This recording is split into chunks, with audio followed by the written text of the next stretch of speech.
இன்றைய இதமான காலை தென்றலில் அனைத்து அன்பு உள்ளங்களுக்கும் என் இனிய காலை வணக்கம். இன்று ஒரு குறள். அதிகாரம் 39 இறைமாட்சி. குறள் எண் 390. கொடை, அழி, செங்கோல், குடி ஓம்பல் நான்கும் உடையானாம் வேந்தர்க்கு ஒளி. தெய்வப்புலவர் திருவள்ளுவர் வேண்டுபவர்க்கு வேண்டுதலை கொடுக்கும் ஈகை பண்பு. அழி, அதாவது யாவர்க்கும் தலையளி செய்தலும். தலையளி செய்தலும்னா என்னன்னா, அன்பும் அருளும் உடையவனாக இருத்தல். அப்புறம் செங்கோல்னா முறை செய்தலும். அதாவது குடி ஓம்பல்னா தளர்ந்த குடிகளை மேம்படுத்துதல்.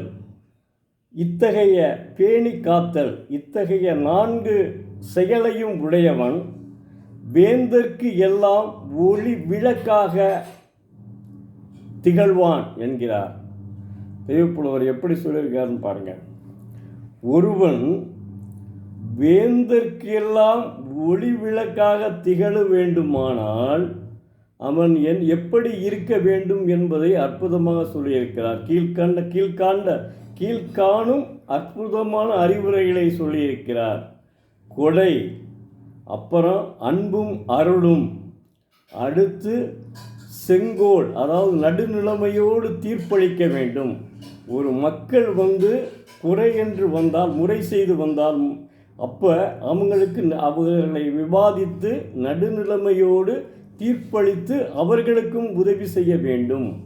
குடி ஓம்பல், அதாவது அந்த குடிகளை, அந்த குடிமக்கள், வறுமையிலே இருக்கக்கூடிய குடிமக்களை பேணி காக்க வேண்டும். இத்தகைய 4 குடல்களும் ஒரு மன்னனுக்கு இருந்தால் அவன்தான் மிகப்பெரிய எல்லா வேந்தர்களுக்கும் தலையானவன் ஆகிறார். எத்தனை அற்புதமாக சொல்லியிருக்காரு பாருங்க. ஆனால் இது 2000 ஆண்டுகளுக்கு முன்பு திருவள்ளுவர் சொல்லியது. இப்போது அதுதான் மக்களாட்சியில் நடைபெற்று கொண்டிருக்கிறது. மக்களாட்சியிலும் மாநிலங்களில் உள்ள முதல்வர்களும் மத்தியில் உள்ள பிரதம அமைச்சரும் இப்படியே இருக்க வேண்டும். நம்முடைய திரைப்பட கவிஞர் அற்புதமாக எழுதியிருக்கார் ஒரு பாடல். நீங்கள் நல்லாயிருக்கணும், நாடு முன்னேற, நாட்டிலுள்ள ஏழைகளின் வாழ்வு முன்னேற. யாருக்கு எழுதியிருக்காருன்னா, முதல்வர் நல்லா இருக்கணுமா, மாநில முதல்வர் நீங்கள் நல்லா இருக்கணும், நாடு முன்னேற, நாட்டிலுள்ள ஏழைகளின் வாழ்வு முன்னேற. அப்படி மனம் படைத்தவராக அந்த முதல்வர் இருக்க வேண்டும், பிரதமரும் இருக்க வேண்டும். தயவு செய்து அரசியல்வாதிகள் எல்லாரையும், முதல்வரை மட்டும் கேட்டுக்கொள்ளவில்லை, பிரதமரை மட்டும் கேட்டுக்கொள்ளவில்லை. என்னுடைய அன்பான வேண்டுகோள், தயவு செய்து அரசியல்வாதிகள் திருக்குறளை வாங்கி படியுங்கள். நீங்கள் திருக்குறளை அறத்துப்பாலை படிக்காவிட்டாலும் கூட பரவாயில்லை, பொருட்பாலை கண்டிப்பாக படியுங்கள். அது நிச்சயமாக உங்களை உயர்த்தும்.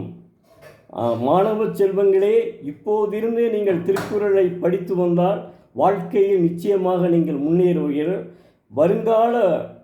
வருங்கால தூண்களாக நீங்கள் இருக்க வேண்டும். 50 ஆண்டுகளுக்கு முன்பு எப்படி நம் நாடு இருந்ததோ அப்படி இருக்க வேண்டும் என்பதை மன்றாடி வேண்டி கேட்டுக்கொண்டு இன்றைய திருக்குறளை முடித்துக் கொள்கிறேன். நாளை மீண்டும் ஒரு குறளுடன் உங்களை சந்திக்கும் எழுத்தாளர் சு. பரமசிவம், மதுரை. நன்றி.